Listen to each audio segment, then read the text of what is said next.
Jadi, Undang-Undang Cipta Kerja bertujuan untuk menyediakan lapangan kerja sebanyak-banyaknya bagi para pencari kerja serta para pengangguran. Kedua, dengan Undang-Undang Cipta Kerja akan memudahkan masyarakat, khususnya usaha mikro kecil, untuk membuka usaha baru. Regulasi yang tumpang tindih dan prosedur yang rumit dipangkas.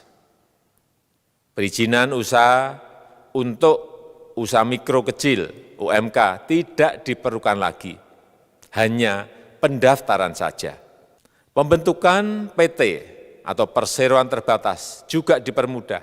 Tidak ada lagi pembatasan modal minimum. Namun, saya melihat adanya unjuk rasa penolakan Undang-Undang Cipta Kerja yang pada dasarnya dilatar belakangi oleh disinformasi mengenai substansi dari undang-undang ini dan hoax di media sosial. Halo pemirsa, kembali dengan saya Amel Sani dalam program The Journal di Mata Milenial Indonesia TV, Matanya Indonesia. Presiden Joko Widodo resmi mengundangkan Undang-Undang Nomor 11 Tahun 2020 tentang Cipta Kerja. Kehadiran undang-undang ini untuk menjawab kondisi yang dihadapi bangsa Indonesia saat ini berupa persaingan antar negara, revolusi industri 4.0, perubahan di pasar kerja, dan pandemi COVID-19. Undang-Undang Cipta Kerja hadir untuk menggantikan Undang-Undang Nomor 13 Tahun 2003 tentang Ketenagakerjaan yang perlu diperbarui.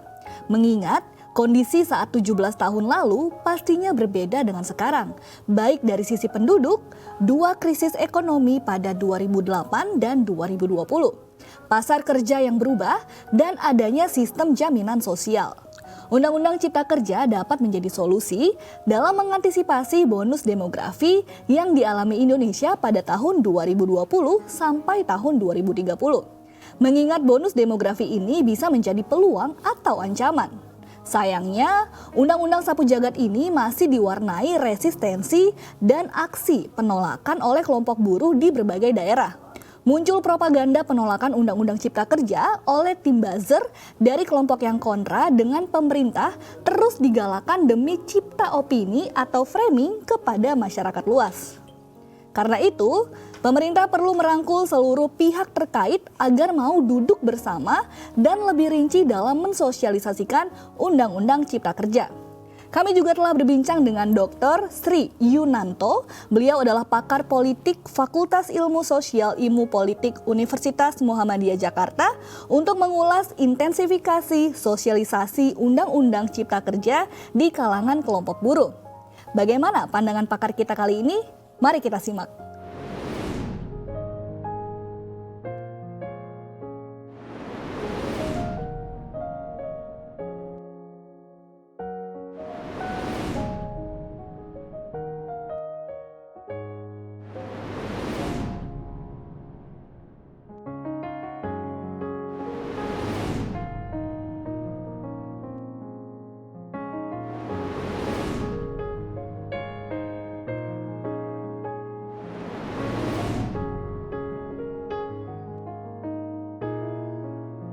Soal meningkatnya pengangguran ya sejak terjadinya pandemi COVID ya.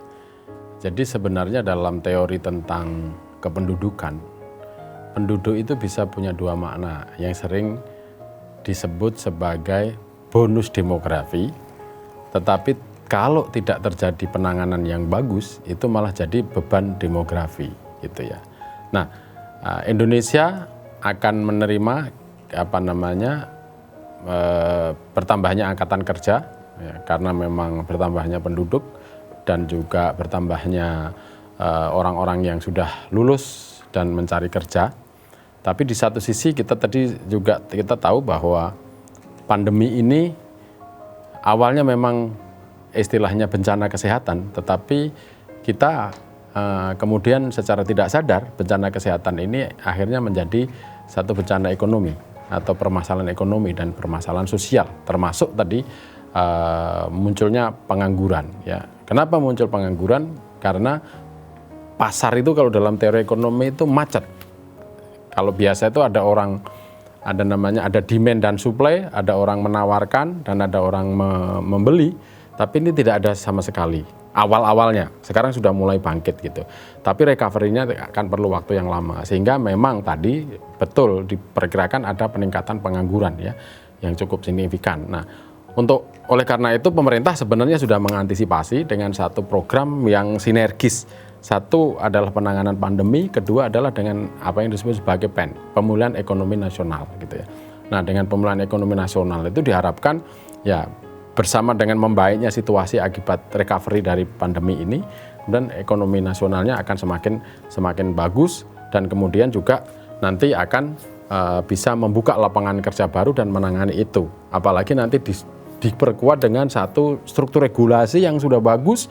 Struktur regulasi yang bagus itu adalah struktur regulasi yang bisa menarik ya para investor asing, para investor baik domestik maupun asing yang menanamkan modalnya di dalam negeri, dan kalau itu penanaman modal itu terjadi akan membuka lapangan kerja yang baru. Jadi kita di satu sisi optimis ya bahwa ini akan berjalan dengan lancar gitu, tetapi semua komponen bangsa harus juga mendukung gitu. Bagaimana situasi yang sulit ini bisa kita tangani ya secara dengan memberikan support ya, antara lain juga bagaimana terimplementasinya regulasi yang sudah disusun oleh pemerintah ini.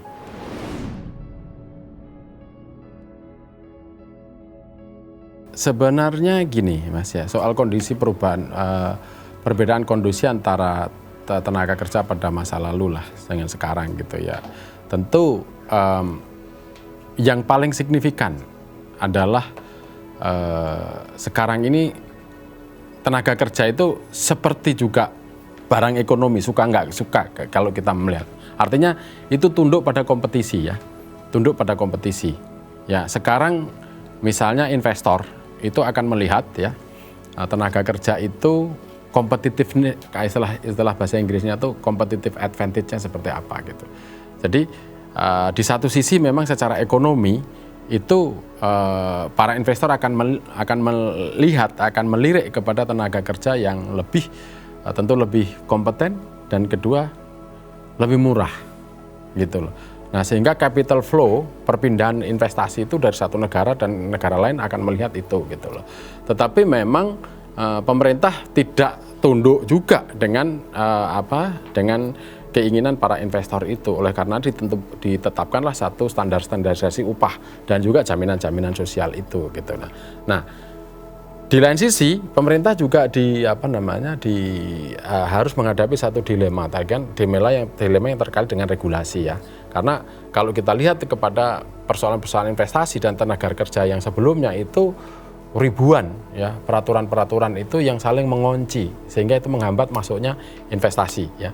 Nah, kalau investasi itu terhambat masuk, maka otomatis itu juga akan menghambat terbukanya kesempatan kerja gitu. Nah, saya kira dengan undang-undang tadi baru dan kemudian undang-undang yang direvisi lagi dengan Ciptaker itu alamatnya seperti itu.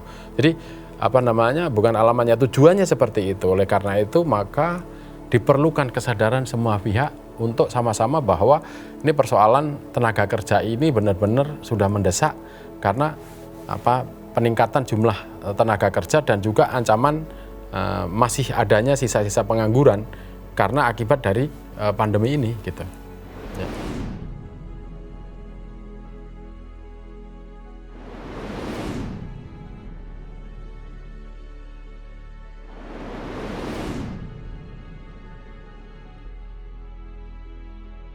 Oh iya, itu harus ya.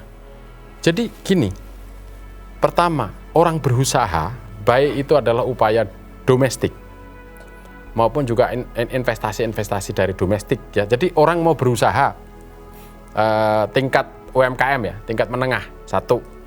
Kemudian orang mau berinvestasi, investornya dari domestik, dari bangsa kita sendiri yang ada. Ataupun kalau ada investasi asing, itu harus ada jaminan kemudahan. Satu, kemudahan regulasi, kedua, kepastian hukum ya. Nah, kalau kemudahan regulasi itu nanti akan menghilangkan biaya-biaya siluman. Sebab sudah biasa kita tahu bahwa problem dari reformasi birokrasi itu banyaknya aturan-aturan yang saling mengunci, Sehingga untuk katakanlah untuk mengatasi satu aturan ini muncullah apa yang disebut sebagai praktek-praktek yang tidak halal ya, seperti korupsi dan pungli gitu. Nah, dengan dirapikannya atau dirampingkannya undang-undang dalam satu undang-undang namanya undang-undang jumbo ya, undang-undang omnibus itu berbagai macam overlapping dan konflik undang-undang itu bisa ditangani sehingga satu arus investasi itu akan masuk dengan lancar dan para investor itu akan tertarik karena aturannya sudah semakin baik. Yang kedua akan menghilangkan biaya-biaya siluman ya, karena banyaknya aturan yang konflik itu sehingga proses berusaha baik karena investasi maupun dari bangsa sendiri ya, maksudnya investasi domestik itu akan lebih efektif ya, lebih efisien. Dan kalau usaha itu lebih efektif dan lebih efisien, maka kompetisi bangsa ini ke depan akan bisa lebih terjamin. Jadi kita bisa menghasilkan satu produk dan jasa yang lebih berkualitas dengan harga yang efisien. Dari mana? Karena dikurangi dari biaya-biaya yang siluman yang biasanya dimungkinkan karena banyaknya aturan dan konflik atau overlapping dari aturan itu.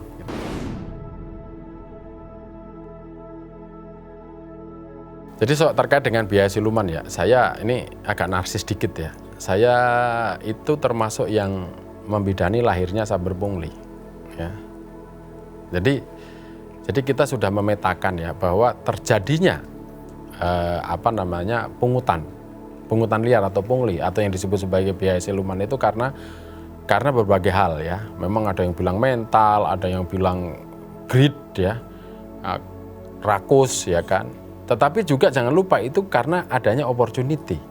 Kejahatan kriminal itu karena ada kesempatan. Nah, kesempatan itu dari mana?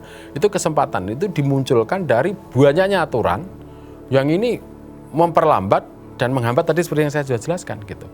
Nah, di mana saja aturan itu? Di mana-mana. Ya kan? Kalau kita ingat dulu pada saat misalnya Pak Jokowi mengatakan itu yang pelabuhan itu istilahnya yang ruwetnya aturan di pelabuhan itu di situ akan memungkinkan kalau orang mengeluarkan barang atau memasukkan barang memerlukan proses yang panjang. Nah, proses yang panjang itu kadang-kadang orang kemudian tentu dong semua pengusaha atau semua orang yang berurusan mendapatkan jasa itu pengen cepatkan. Nah, disitulah munculnya tadi gabungan antara opportunity. Yang kedua adalah karena memang ada motif-motif pribadi tadi ya, motif-motif pribadi untuk bisa mengambil keuntungan dari istilahnya mengail di air keruh. Jadi mencari keuntungan dari permasalahan ruwetnya hukum karena overlappingnya aturan dan karena aturan itu saling konflik itu tadi. Gitu.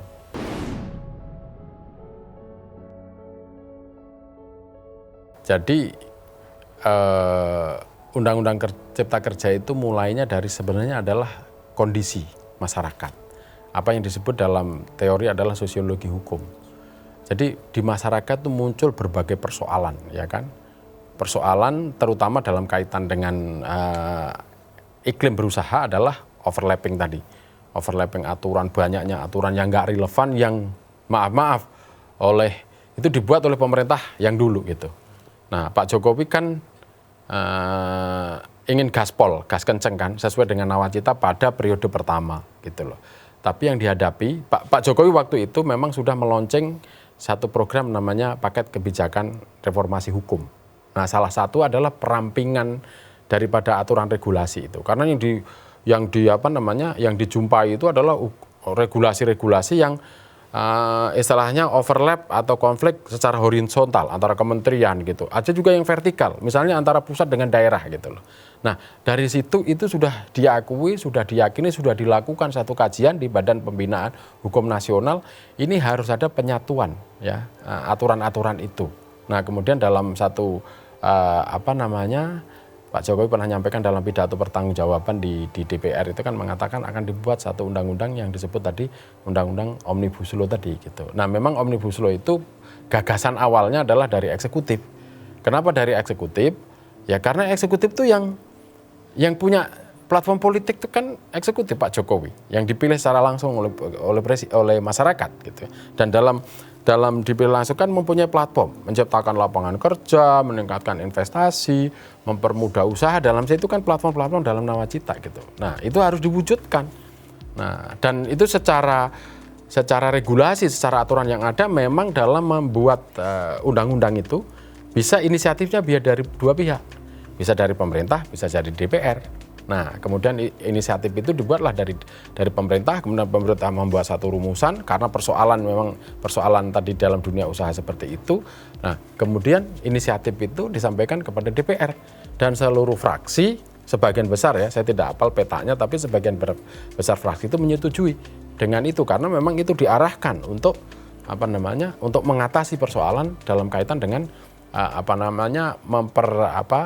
memperlancar dari arus orang berusaha yang ini akan menciptakan lapangan kerja dan selanjutnya adalah meningkatkan kesejahteraan daripada masyarakat. Jadi secara alur politik hukumnya itu sudah benar gitu loh. Sudah benar. Jadi dari eksekutif Pak Jokowi menyampaikan usulan. Kenapa menyampaikan usulan? Karena eksekutif yang mengalami persoalan-persoalan di lapangan. Nah, kemudian DPR juga setuju karena memang juga beliau-beliau yang di Senayan itu juga menyadari bahwa itulah persoalan ketika kita itu masuk ke era kebebasan dan kemudian demokratisasi termasuk otonomi daerah itu seakan-akan ini berlomba-lomba menciptakan aturan. Nah, tanpa adanya satu koordinasi, sinkronisasi dan sinergitas yang bagus antara aturan-aturan itu sehingga yang terjadi tadi adalah overlapping, tumpang tindih dan konflik gitu.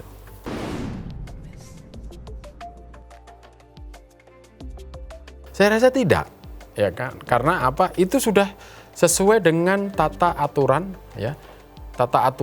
dari perjalanan undang-undang itu sendiri gitu. Jadi dari rapat komisi, dari rapat praksi, dari rapat pleno itu dijalankan sesuai dengan step-step yang ditetapkan oleh peraturan tata cara dalam pembuatan undang-undang gitu. Nah, bahwa kemudian dan satu lagi itu kalau dikatakan itu tidak melibatkan oleh banyak kelompok masyarakat itu juga tidak betul. Kalau ditanya kepada DPR semua sudah dilibatkan, sudah diajak konsultasi, sudah diajak masukan gitu. Tapi kan kemudian kita tidak bisa mengatakan bahwa isi undang-undang harus sesuai dengan keinginan saya gitu. Coba kalau seluruh rakyat Indonesia bilang kayak gitu, nggak bakalan ada undang-undang kan gitu. Jadi nanti misalnya katakanlah kelompok manapun mengatakan pokoknya undang-undang harus sesuai dengan kemampuan saya. Nah, sebelah sana pasti kepentingannya berbeda, undang-undang harus sesuai dengan kepentingan saya. Terus siapa lagi mengatakan undang-undang harus kepentingan saya. Enggak. Kalau bahasa Betawinya kagak bakalan ya kan, akan ada undang-undang gitu. Makanya tetap kita menghormati mekanisme demokrasi, mekanisme bagaimana sebuah undang-undang diciptakan ya kan. Artinya dari eksekutif diajukan kepada DPR sudah melakukan rapat diskusi pembahasan yang sekian sesuai dengan aturan, kemudian di situ sudah diambil ketetapan mayoritas, ya sudah. Karena mekanisme demokrasi seperti itu, ya kan.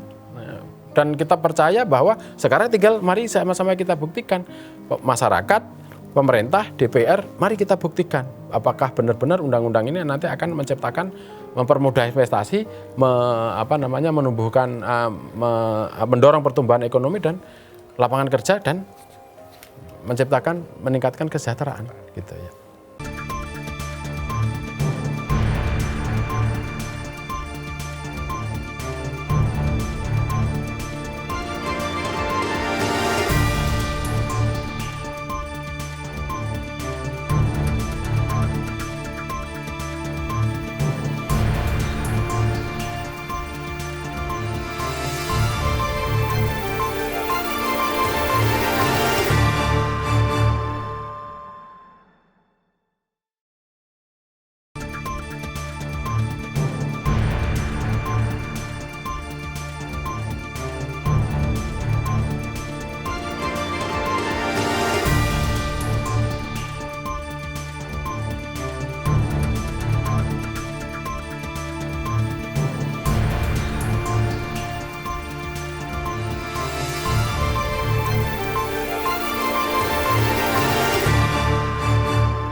Framing penolakan Undang-Undang Cipta Kerja seakan seperti terorganisir. Menko Perekonomian Erlangga bahkan mencium keterlibatan elit politik yang menunggangi aksi cipta opini penolakan tersebut. Penolakan terhadap Undang-Undang Cipta Kerja ini pun berpotensi dimanfaatkan kelompok tokoh prominen dan kelompok oposisi yang kontra dengan pemerintah. Apakah upaya mereka ingin mendiskreditkan maupun mendelegitimasi pemerintah? Bagaimana pakar kita melihat kondisi tersebut? Mari kita simak.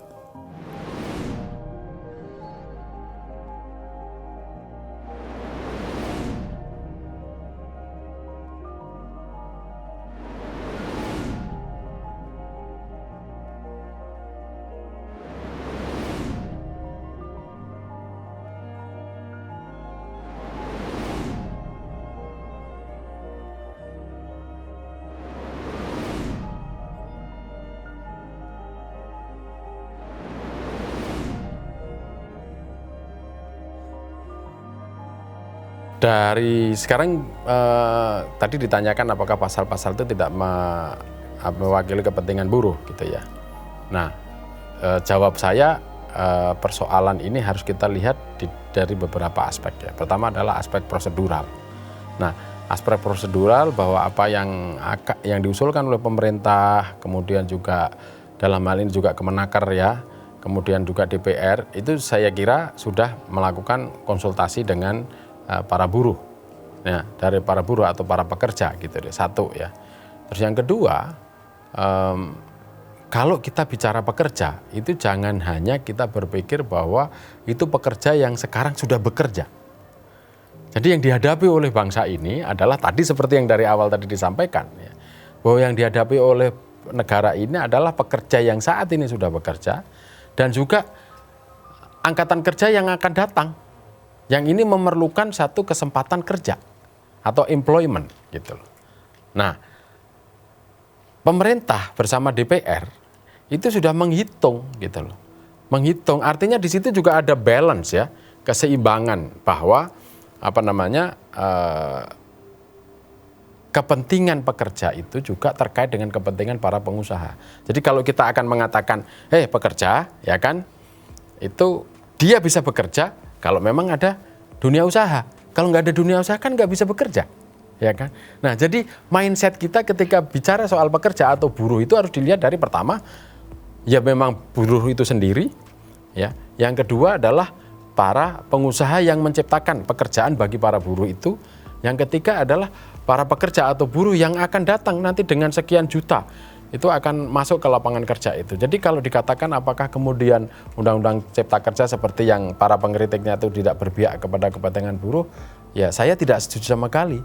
Karena yang dilihat oleh pemerintah itu adalah buruh dalam konteks yang makro tadi. Selain juga memang benar ya, buruh yang ada itu artinya tidak mendapatkan hal-hal yang sama. Yang sama loh, tapi ada beberapa pasal-pasal itu yang kompensasi itu ada di beberapa pasal. Saya tidak hafal secara konkret ya, tetapi itulah yang saya pahami dan saya mencoba berpikir bahwa memang kalau kita tadi kembali kepada masalah buruh itu adalah buruh dalam konteks ya tadi yang ada, yang akan datang juga di mana harus bekerja sama siapa. Buruh itu ya itu adalah buruh kepada yang terkait dengan pengusaha gitu loh. Jangan sampai misalnya begini, kalau para buruh ini juga diberikan katakanlah 100% tuntutannya, nah terus sekarang emang pemerintah nggak dengar tuh para pengusaha gitu. Kalau nanti misalnya oke, ikutin aja buruh, ya seperti banyak investasi yang kemudian lari ke luar negeri, terus buruh mau kerja di mana, ya kan? Jadi itu yang saya maksud tadi harus berpikir dari tiga perspektif itu.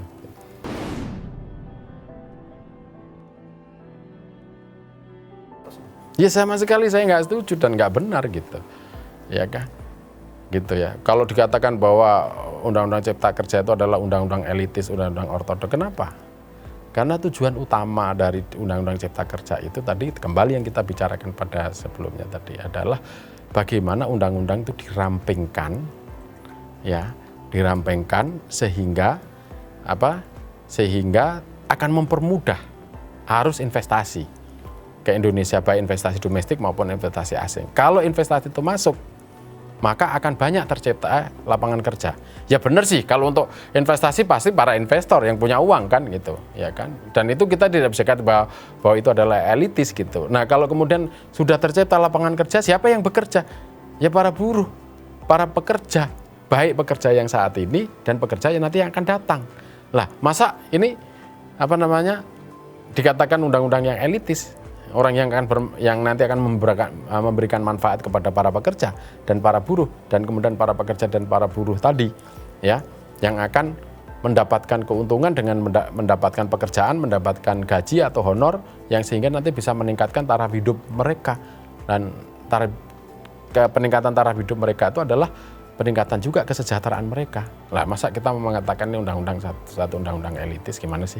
Kan menurut saya ya dengan segala hormat, tadi siapa Ibu Profesor ya, saya nggak setuju gitu dengan pandangan itu. Gitu.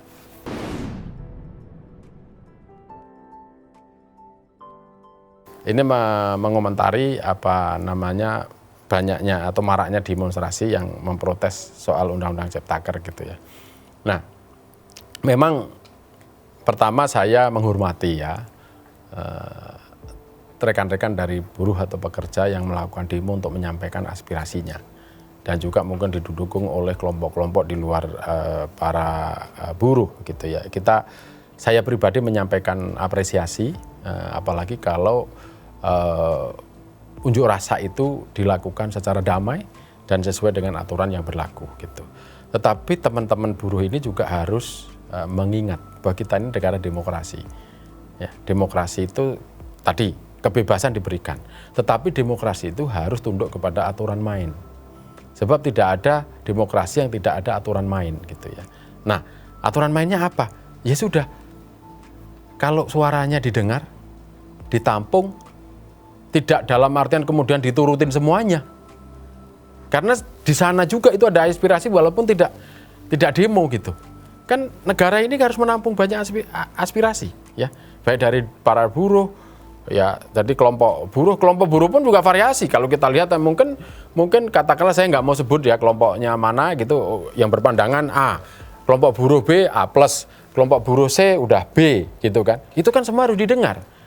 Jadi tidak boleh kemudian menyampaikan pendapat itu adalah merupakan hak dalam bagian dari kebebasan dalam hak asasi manusia. Tetapi tidak ada ketentuan dalam hak asasi manusia yang harus menurut pemerintah mentaati atau menuruti pendapat oleh orang yang menyampaikan pendapat itu. Karena pemerintah itu adalah pelindung, pengayom dan juga pengatur dari berbagai banyak kelompok yang suaranya juga ditampung gitu loh. Nah, walaupun tidak dengan cara demo gitu loh. Nah, jadi saya kira tidak apa-apa silahkan, tetapi pada masa COVID ini semua teman-teman juga harus memahami. Jadi kalau kita melakukan mobilisasi massa, pertemuan fisik akan menyebabkan kerumunan. Kalau kerumunan nanti akan terinfeksi dengan terpapar COVID. Kalau udah terpapar COVID, buru-buru kita bisa kerja, ya kan? Ini harus diingat. Nah, kalau kemudian aspirasi itu disampaikan melalui media, silahkan, asal tadi harus diingat bahwa itu adalah sebuah fakta, ya. Kemudian kalau ide ya tentu idenya yang konstruktif, tidak ada istilahnya hal-hal yang bersifat hoax, ujaran kebencian, apalagi menyerang atau menjelek-jelekan dan lain sebagainya. Kalau menyampaikan satu pendapat dan merasa yakin bahwa pendapatnya itu lebih baik, tidak ada masalah gitu. Saya tidak langsung menunjuk ya undang-undang ITE. Nah, itu juga harus diingat karena negara ini adalah negara hukum ya, yang punya juga aturan namanya Undang-Undang Informasi dan Transaksi Elektronik. Jadi teman-teman buruh, maksudnya saya hanya mengingatkan, silahkan disampaikan pendapat dengan baik, dengan cerdas ya. Nah, artinya juga tidak egois gitu. Karena tadi betul apa yang disaksikan oleh Pak Menko Polhukam itu bahwa undang-undang ini bukan hanya mengatasi persoalan yang terkait dengan buruh yang sekarang sedang bekerja, tetapi juga bagaimana antisipasi dengan angkatan kerja nanti yang akan datang, yang itu memerlukan satu terbukanya kesempatan kerja dalam jumlah tertentu gitu.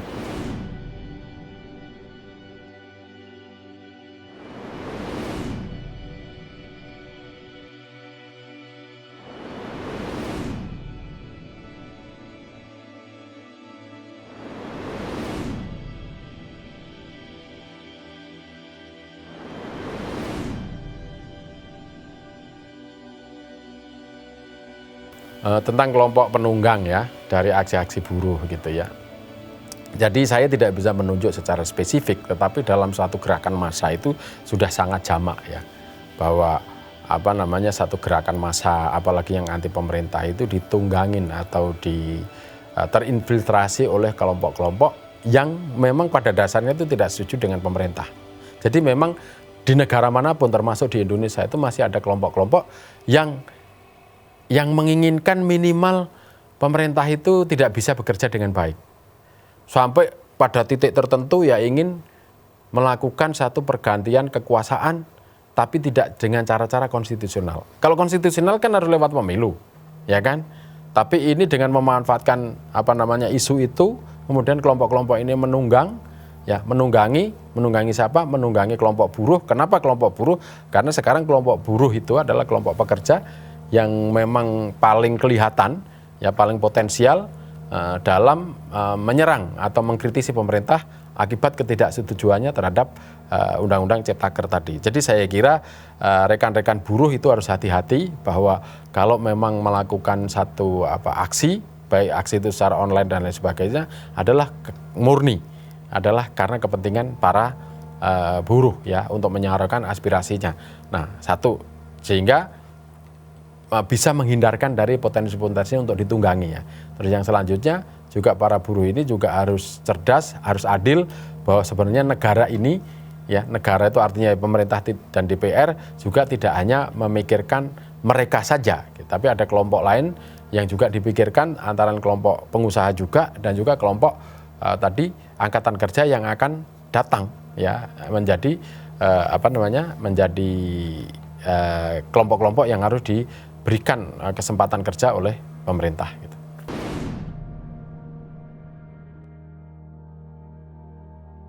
Ya, jadi bagaimana seharusnya kelompok-kelompok yang diidentifikasi telah berpotensi untuk menunggangi aksi-aksi para buruh. Yang pertama tentu saya akan menyampaikan satu anjuran ya kepada siapapun ya untuk berpikir secara makro, secara komprehensif bahwa pertama bahwa bangsa ini sedang mengalami satu pandemi ya, satu bencana kesehatan, dan dampaknya adalah tadi dari bencana kesehatan itu adalah dampaknya terhadap persoalan ekonomi.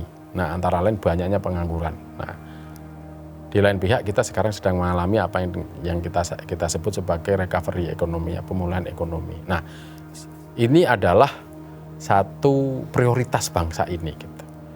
Jadi saya akan menganjurkan kepada bapak-bapak itu ya yang tadi disebut tadi ya gitu ya. Boleh silahkan mengkritisi pemerintah. Presiden Jokowi juga sudah membuka sudah membuka pintu untuk menerima kritik, karena kritik ini adalah satu pandangan-pandangan yang bisa meningkatkan kinerja ya. Tetapi harus dibedakan, jangan memfitnah, jangan menjelek-jelekan, jangan menyerang, jangan mengatakan pokoknya kalau pemerintah salah, itu bukan mengkritik.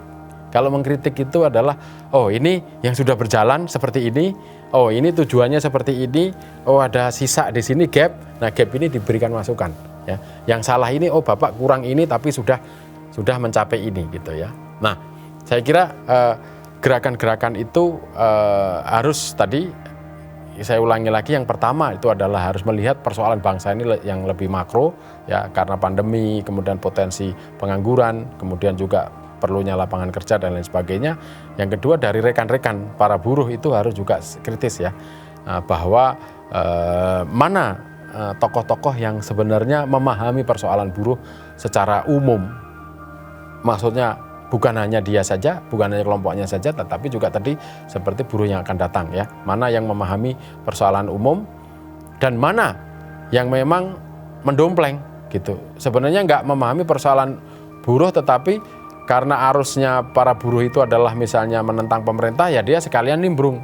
Nah, dan itu tidak ada manfaatnya sama sekali buat buruh gitu. Nah, jadi di sini para buruh juga harus kritis gitu. Mana kelompok-kelompok yang istilahnya benar-benar membela kepentingan saya, atau mana kelompok yang memanfaatkan saya untuk mencapai kepentingan dia gitu. Ya kan? Nah itu saya kira itu, jadi dari para buruh seperti itu dan juga bagaimana strategi pemerintah, saya kira pemerintah itu saya percaya bahwa pemerintah itu melakukan sesuatu yang benar dan pemerintah itu selalu didukung oleh satu data yang kuat ya.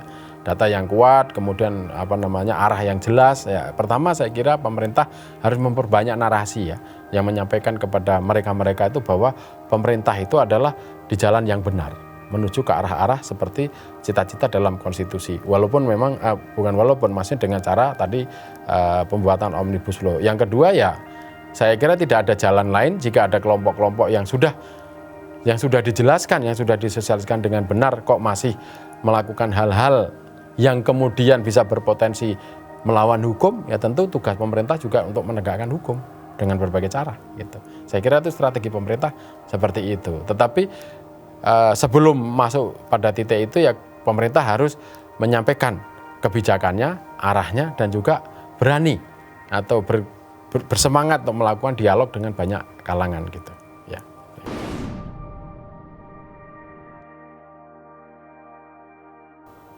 Ya. Begini soal sosialisasi tentang Undang-Undang Cipta Kerja ya. Saya kira Undang-Undang Cipta Kerja itu gampang diakses ya. Nah, artinya kita klik aja di browser tentang Undang-Undang Cipta Kerja kita akan mendapatkan itu. Ya, artinya dengan gini, kalau pemerintah itu sudah menyampaikan, baik misalnya sifatnya di upload di sebuah situs, dan kemudian itu dalam era digital yang 401 itu sebenarnya masyarakat bisa mempelajari ya. Undang-undang itu dan sebaiknya itu tokoh-tokoh masyarakat, para buruh itu pelajari dulu sebelum kemudian memberikan sikap atau komentar gitu. Namun demikian, ya ini saya katakan namun demikian bahwa masyarakat kita ini kan bertingkat-tingkat. Memang kita benar sih milenial sudah sebagian besar sudah melek teknologi. Tapi kan tingkat kecerdasan dalam memahami hukum juga terbatas, tidak sama. Nah, memang di sini pemerintah itu perlu memberikan sosialisasi dalam artian ya kan menjelaskan maksud ya secara komprehensif substansi di dalam Undang-Undang Cipta Kerja ini, dan ini dibebankan tentu kalau kita bilang pemerintah ya semua lini, karena di dalam Undang-Undang Jumbo ini ada semua lini gitu, semua lini dari dari pemerintah, dari instansi pemerintah. Nah, saya kira instansi pemerintah juga harus proaktif mengecek sudah benar, apakah benar ya masyarakat itu sudah memahami, apakah benar masyarakat sudah memahami dengan benar gitu tentang substansi itu. Ya kalau belum ya memang tugas daripada pemerintah untuk memberikan sosialisasi. Dan Pak Jokowi kan pernah menyampaikan ya bahwa setiap kementerian harus punya juru bicara. Maksudnya apa? Itu dalam kaitan dengan Undang-Undang Cipta Kerja itu tadi, jadi bagian-bagian yang menjadi kewenangan dari instansi pemerintah itu ada juru bicaranya yang sehingga siap memberikan penjelasan baik secara proaktif maupun secara reaktif kalau ada pertanyaan dari masyarakat.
Sosialisasi Undang-Undang Cipta Kerja saat ini dinilai kurang intensif, baik secara door-to-door ke masing-masing perusahaan maupun undangan diskusi dengan kelompok buruh yang diinisiasi oleh kementerian lembaga terkait. Bagaimana pandangan Bapak Sri Yunanto melihat kondisi tersebut dan solusi apa yang bisa ditawarkan ke pemerintah?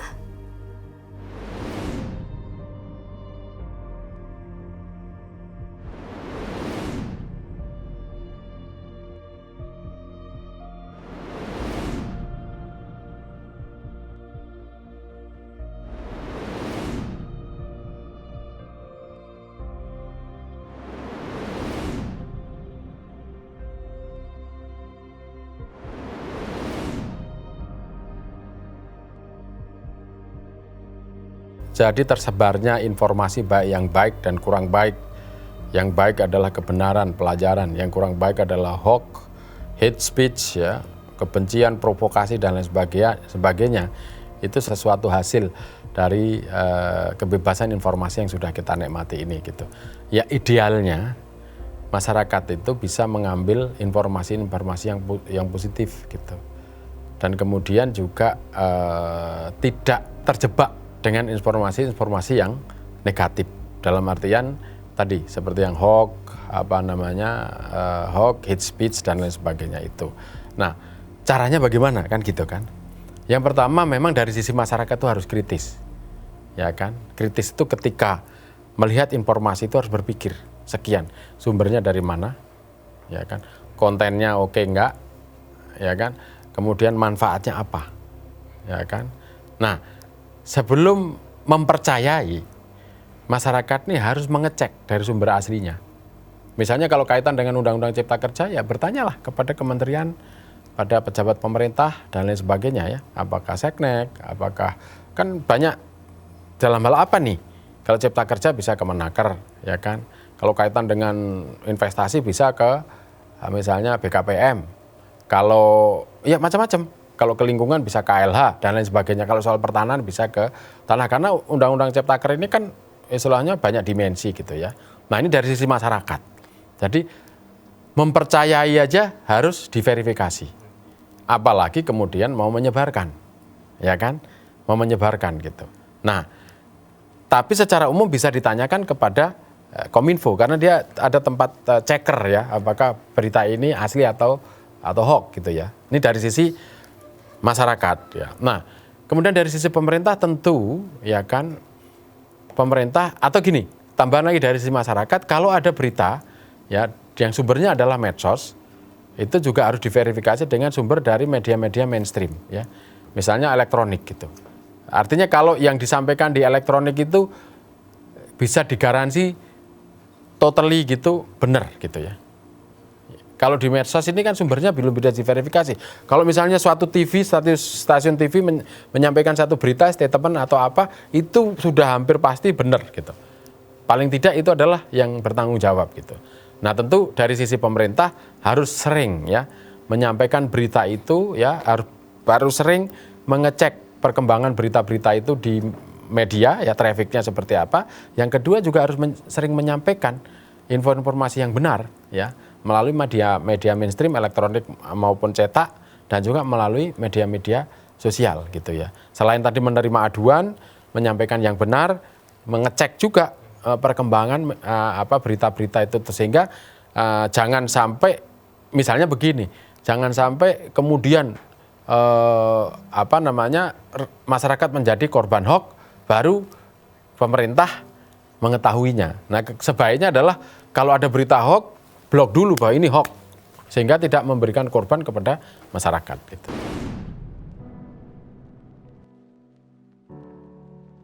Kalau saya begini, saya bikin gampang aja gitu. Jadi harus dibuat list kepada siapa undang-undang itu harus disosialisasikan. Nah kalau sudah ada list, kemudian ya dilakukan sosialisasi. Tapi sosialisasi itu ada yang sifatnya monolog, ada yang sifatnya dialog. Nah sebaiknya semua undang-undang itu bisa dihasilkan secara dialog. Sehingga katakanlah sosialisasi itu kan begini. Sosialisasi itu kan memberikan atau menyampaikan sesuatu kepada yang disosialisasi. Harus di make sure, harus diyakinkan bahwa yang diberi itu menerima. Menerima artinya memahami.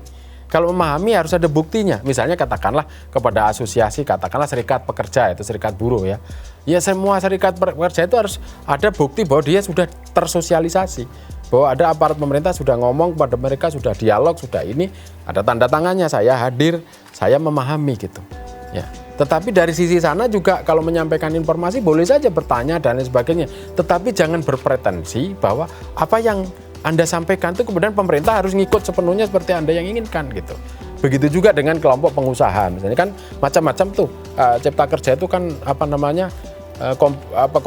kompartemennya itu kan banyak, bahwa ini misalnya dengan masyarakat lingkungan, bahwa ini kemudian dengan masyarakat pengusaha, bahwa ini dengan masyarakat siapa gitu, harus dipastikan bahwa sosialisasi itu sudah nyampe sudah paham. Nah, itu harus ada instrumennya. Misalnya hadir dalam sosialisasi, mendengarkan, memahami, terus dibikin kayak tanda tangan bahwa saya sudah menerima sosialisasi ini. Nah, saya kira juga instansi pemerintah itu jangan berpretensi kalau kemudian mengupload undang-undang itu terus merasa sosialisasi, sudah ngirim-ngirim lewat medsos sudah merasa sosialisasi, sudah ngomong lewat TV sudah merasa sosialisasi gitu. Ya itu sih tidak ada salahnya, tetapi itu nggak optimal gitu, sehingga tidak ada eviden bahwa apa yang disosialisasikan itu, tidak ada bukti bahwa apa yang disosialisasikan itu sudah nyampe kepada masyarakat, sudah memahami. Dan tentu kalau sudah nyampe, memahami, kemudian mengikuti isi daripada undang-undang itu yang tentu tujuannya adalah semuanya adalah baik gitu. Nah, saya kira persoalan-persoalan yang muncul di masyarakat itu baik karena hoax dan lain sebagainya itu karena sebagiannya belum memahami gitu.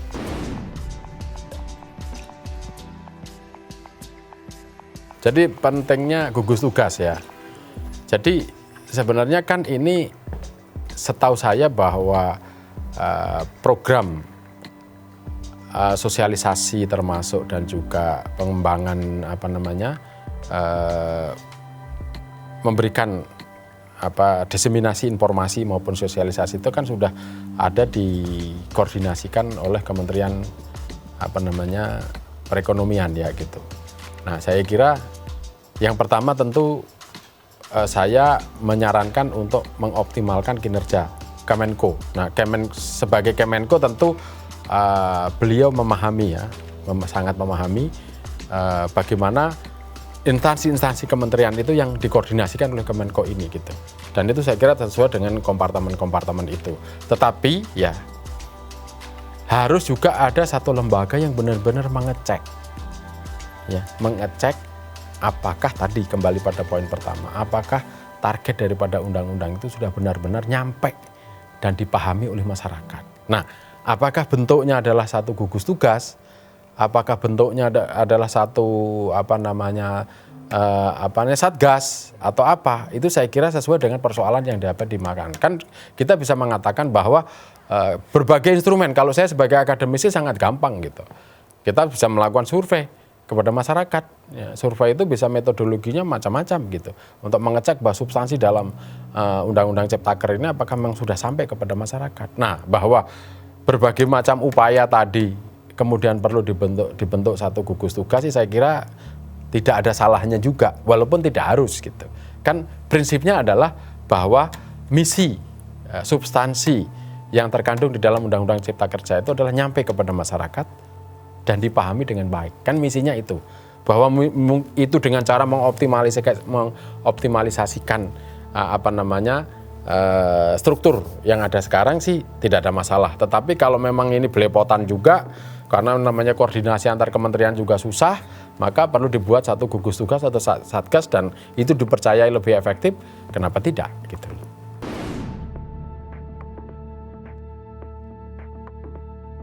Ya, bagaimana tentang tadi aturan-aturan turunan dari Undang-Undang Cipta Kerja gitu. Ya memang undang-undang itu kan sifatnya masih umum ya. Masih umum, masih general, masih ya luas gitu.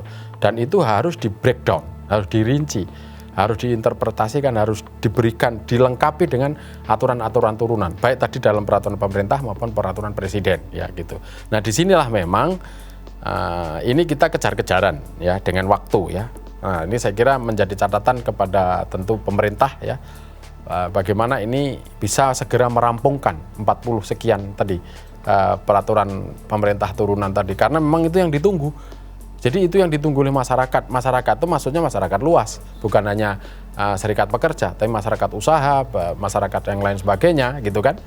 Yang itu nanti bagaimana bentuk dari aturan turunan itu, dan sekaligus next-nya adalah setelah aturan turunan itu dibuat, apakah ketika diimplementasikan akan sesuai dengan apa yang disampaikan dan apa yang ditetapkan dalam tujuan Ciptaker itu. Jadi memang harus ada 3 level. Kalau sekarang undang-undangnya sudah beres, masih ada suara-suara yaitu aspirasi, yang mungkin aspirasi itu baik dari serikat pekerja atau serikat buruh atau juga dari kelompok masyarakat, para akademis dan lain sebagainya, masih bisa ditampung di dalam undang-undang turunan ini. Nah, segera dirampungkan sesuai dengan schedule yang sudah ditetapkan. Nah setelah itu kemudian bagaimana implementasinya, dan masyarakat semua seluruh komponen bangsa ini akan melihat dampaknya seperti apa dengan adanya Undang-Undang Cipta Kerja. Benar enggak? Ini akan mengundang investasi dan juga menciptakan lapangan kerja. Kalau saya percaya gitu ya. Kalau percaya karena ini sudah dihitung benar dengan matang. Tetapi memang tanpa satu kesungguhan, tanpa satu keseriusan, dan tanpa satu kerja yang konsisten, nah tentu barangkali ini akan percepatan pencapaian itu juga menjadi satu hal yang harus diperhatikan gitu.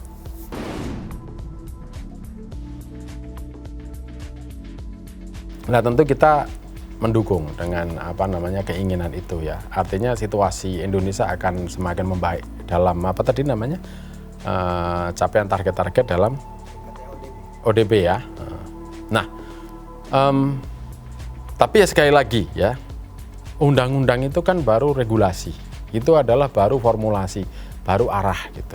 Nanti yang berperan besar adalah di dalam implementasi sebuah kebijakan, sebuah perundang-undangan gitu. Nah untuk sebelum implementasi tadi adalah penyelesaian undang-undang peraturan turunan ini tadi, ya kan? Nah, peraturan turunan kemudian konsistensi dalam melakukan implementasi. Dan saya kira kalau kita ini bisa secara konsekuen menjalankan ini, baik dari sisi percepatan dalam aturan turunan dan implementasi secara konsisten, semua lini, itu ya saya optimis gitu, apa yang disampaikan oleh Pak Menko Marifest tadi. Tetapi kalau semua lini ini tidak berjalan, dalam membuat aturan juga misalnya lambat-lambat, tidak sama antara berbagai kementerian misalnya, dan nanti dalam implementasi juga tidak sesuai seperti yang diharapkan, ya barangkali ya kita tidak tahu gitu apakah akan sesuai dengan keinginan itu gitu.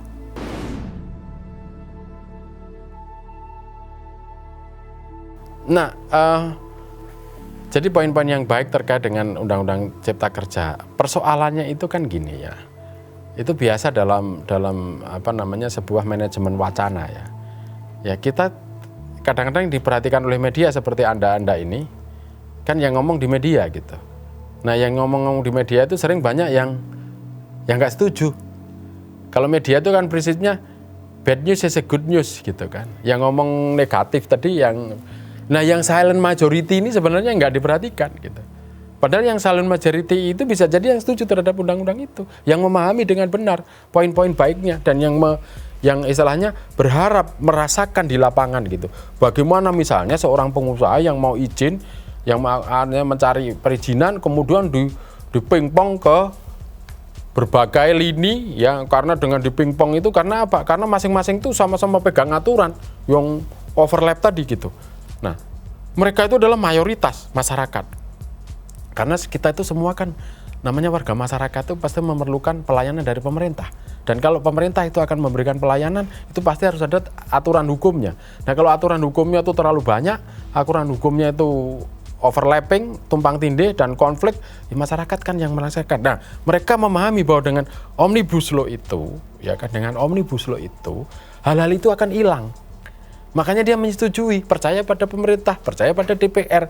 Nah kepercayaan dia itu apa? Ya diam, itu artinya percaya. Diam itu kan bisa berarti setuju gitu.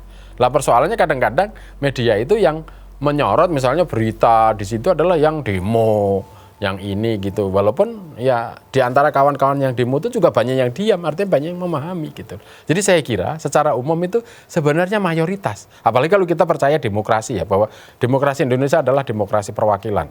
Jadi suara rakyat itu diwakilkan kepada DPR. Nah sekarang kita tahu dalam proses Omnibus Law ini DPR sebagian besar menyetujui. Itu maknanya apa? Kalau kita bicara dalam perspektif demokrasi perwakilan, itu maknanya sebagian besar masyarakat menyetujui. Gitu.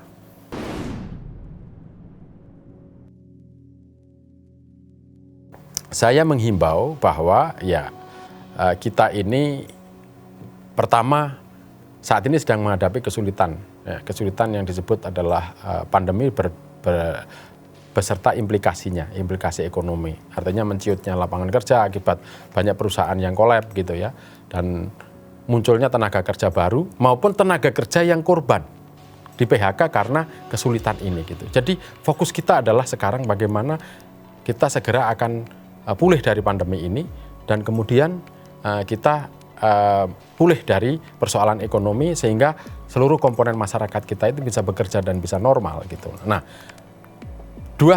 satu hal lagi adalah bahwa kita menghadapi nanti akan ada hadirnya jutaan angkatan kerja yang itu juga memerlukan satu kesempatan kerja yang baru ya, selain recovery dari yang saat ini. Oleh karena itu maka saya menghimbau pertama kepada pemerintah tentu bahwa Undang-Undang Cipta Kerja yang sudah disetujui itu segera aturan turunannya segera diselesaikan, dan kemudian kepada teman-teman baik dari serikat pekerja dan sebagainya untuk memahami persoalan ini secara komprehensif dan juga menempatkan diri dalam konteks demokrasi bahwa oke, aspirasi sudah disampaikan, tetapi finally kita ada kelembagaan, ada mekanisme yang menyetujui adalah DPR. Kalau itu sudah disetujui dan sudah diketok, tentu saatnya sekarang adalah semua untuk bersatu bersama-sama menjalankan ya amanat dari Omnibus Law ini dan juga aturan turunannya, dan kemudian sama-sama mengamati, memplototi gitu ya.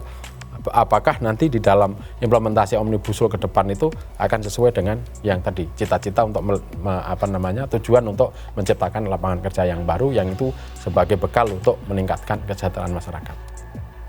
Bagaimana sosialisasi Undang-Undang Cipta Kerja itu ya? Yang pertama, Undang-Undang Cipta Kerja ini kan ribuan halaman, ratusan bahkan hampir 1.000 halaman, dan itu mengkait kepada semua kementerian dan lembaga.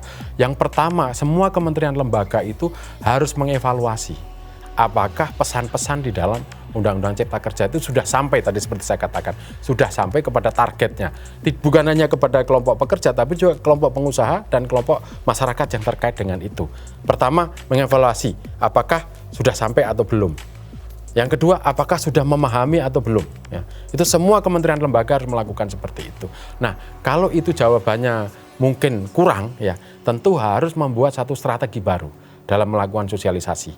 Nah, antara lain misalnya membuat jubir, ya, terus menerima aduan, menerima situs untuk dari masyarakat ya, pertanyaan-pertanyaan dari masyarakat. Dan selanjutnya tadi prinsipnya gampang saja. Kalau Anda menyampaikan sesuatu, ya tadi harus mempunyai mekanisme, metodologi untuk mengecek bahwa hal itu sudah sampai, sudah dipahami kepada masyarakat atau belum. Misalnya kementerian lembaga itu melakukan satu survei, ya kan, secara random dulu gitu. Pada tokoh-tokoh apakah pasal-pasal ini sudah dipahami atau belum, pasal ini misinya sudah dimengerti atau belum. Nah kalau belum berarti harus dibuat satu strategi baru.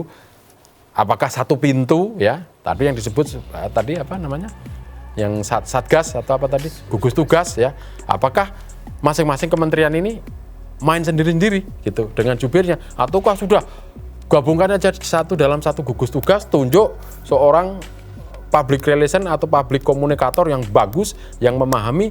Mungkin ada beberapa yang mungkin public communicator A bertanggung jawab pada kompartemen ini, public communicator yang kedua kompartemen B, dan lain sebagainya, daripada semua kementerian masuk. Dan itu sebaiknya memang nanti gugus tugas itu tidak hanya dilakukan oleh pemerintah, tetapi juga melibatkan tokoh-tokoh yang sudah memahami dan sesuai dengan misi-misi dari Undang-Undang Cipta Kerja. Jadi banyak strategi sebenarnya, tinggal kemudian situasi yang ada sekarang seperti apa, dan kemudian untuk dipilih dari strategi yang lebih tepat tadi. Gitu.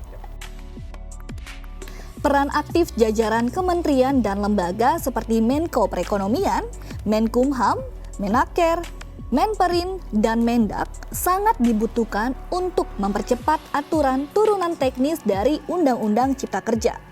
Koordinasi ini dibutuhkan untuk meminimalkan delegasi pengaturan kepada menteri atau kepala atau pemerintah daerah untuk menjaga standarisasi pengaturan. Peraturan menteri atau kepala diupayakan hanya mengatur petunjuk teknis di internal kementerian lembaga.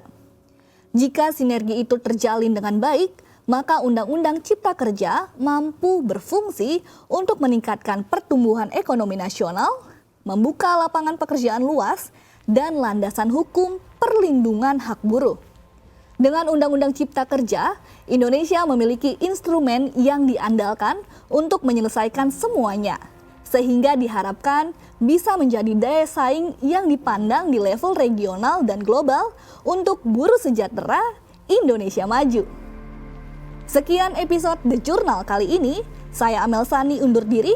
Tetap saksikan The Journal di episode selanjutnya hanya di Mata Milenial Indonesia TV, Matanya Indonesia.